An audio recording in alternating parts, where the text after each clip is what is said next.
Witch in Charm's Way, a cozy mystery audiobook, written and narrated by R.K. Dreaming. Part 7. Chapter 4. Old Acquaintances. Captain Villain dropped me off back at the castle and left through the tunnels again. It looked like he had better things to do than to hang out with me all day. I called a cab, arranging for it to come at exactly 4:10, officially sunset. It would mean spending more of my precious money, but I had come to Brimstone Bay for one reason only.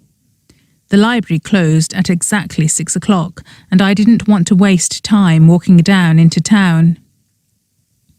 Until then, I kept Aunt Adele company in the kitchen, where she fed me a late lunch mainly consisting of cake. Lots of little samplers of flavours that exploded delightfully in my mouth. The fruity ones were particularly refreshing, especially the lemon curd tartlets.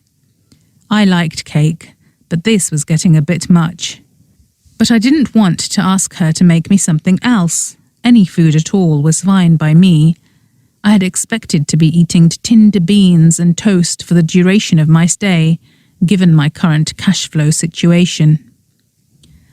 Aunt Adele, has a cat ever spoken to you? I asked her. No. Oh, I was disappointed. But Alaric said that dratted villain spoke to him, she said. He was always sniffing around here for salmon, and he knew that Alaric had a soft heart. You know Captain Villain? I asked her in astonishment. She was eyeing up a freshly baked, fluffy Victoria sponge suspiciously, as if it had not risen to her liking. And prawns, she said. Absolutely loved prawns. Alaric was always spoiling that dratted cat. Here, try a bit of this sponge. What do you think? She handed me a sliver, cut off the top. I thought it was light and moist and rich, and I wanted a whole slice to dip into some tea, and told her so. She promptly put the kettle on. So Captain Villain did speak, I persisted. You didn't think that was odd? Only when he wanted something, she complained. I ask you, what is the point of a talking cat? As if cats didn't already know exactly how to get what they want. I laughed. I always liked Captain Villain. I thought I was going mad when I heard him talk. Oh, crap, is that the time? I need to get ready. I'm going into town for a bit. She looked excited. Here!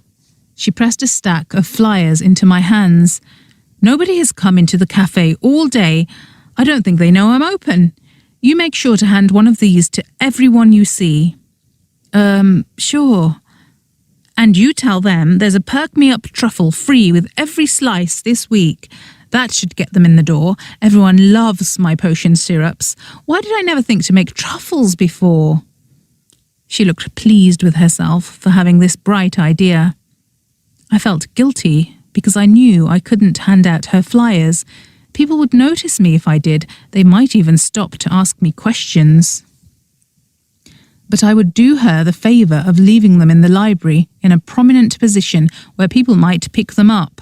Hopefully business would pick up enough to satisfy her. After all, she had to get rid of all those cakes she kept baking somehow. I went up to my tower bedroom and did my ritual of covering all of my skin, not just the exposed parts, with sunscreen before I went out.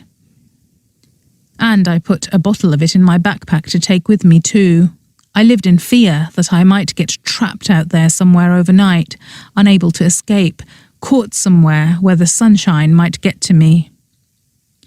It wouldn't happen, I told myself as I got into the taxi. I asked the driver, the same Finfolk man who had bought me from the station, to take me to the library.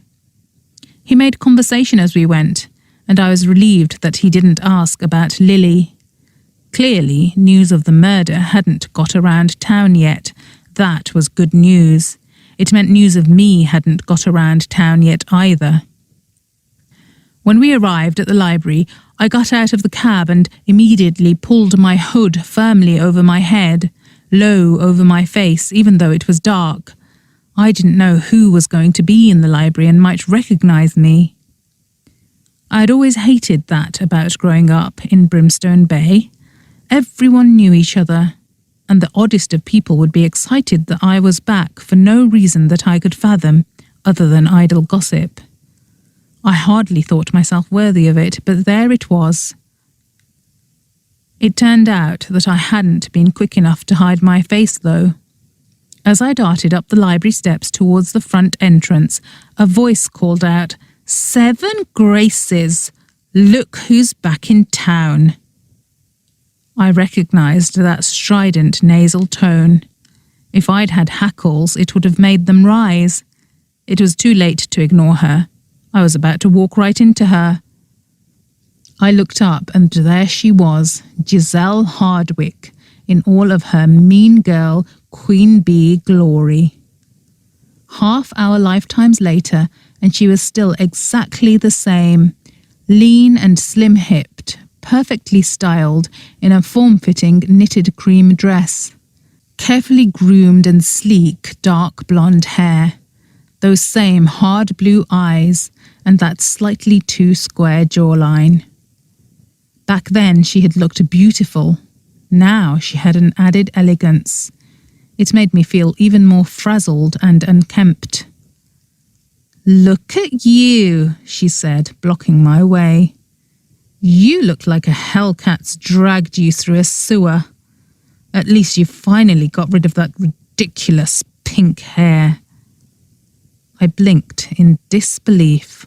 She hadn't changed. She had said things like that to me all through high school.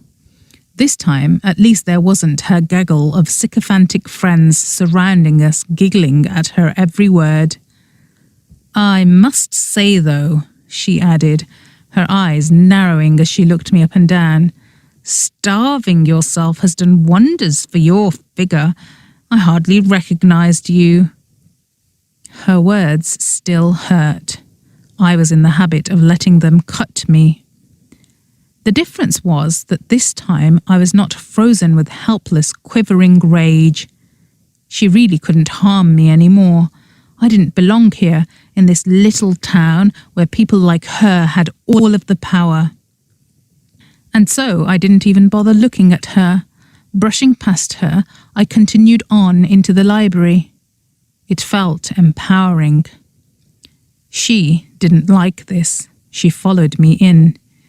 "You look like you've fallen on hard times," she said in a ringing tone intended to be loud enough for everyone passing by to hear her. And there was us thinking that smarty pants Esme Westbrim might have made something of herself out there in the humble world. I guess that was asking for a bit too much. I ground my teeth. I wondered what she would do if I turned around and smacked her in the mouth. This was unheard of. Grown witches did not tussle like humbles, which was exactly what would have made it so funny. "I always knew, though," she continued, "you never were very good at life. No good at magic here, no good at whatever it was you were doing out there." "What was it anyway that you were doing out there?" I spun around to confront her. I told her I'd made a living writing stories about people like her, only I used a very rude word to describe her. Her face went pale. I doubted anyone had spoken to her like that in a long time. She was Giselle Hardwicke, after all, daughter of Gwyneth Hardwicke, granddaughter of her family matriarch Lavinia Hardwicke, one of the most powerful witches in Brimstone Bay. And even more influential now that her nephew-in-law was the new mayor. Lavinia Hardwicke was Granny Selma's nemesis. Lavinia was also Aunt Adele's sister-in-law. It hit me suddenly why Giselle might have a bee in her bonnet. Perhaps she had heard from her brother Lorcan that I had inherited Mansion House. Yes, that was bound to have made her mad. The castle was a symbol of prestige and power. I bet it made Giselle's blood boil that I had inherited it, and she had not. And so I gave her a jubilant smile. Her expression soured.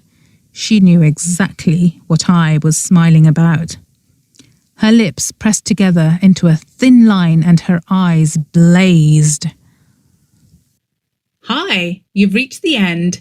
Comment Weasley's Wizard Wheezes as a code word to confuse everyone who hasn't reached this part of the story yet. You're a superstar.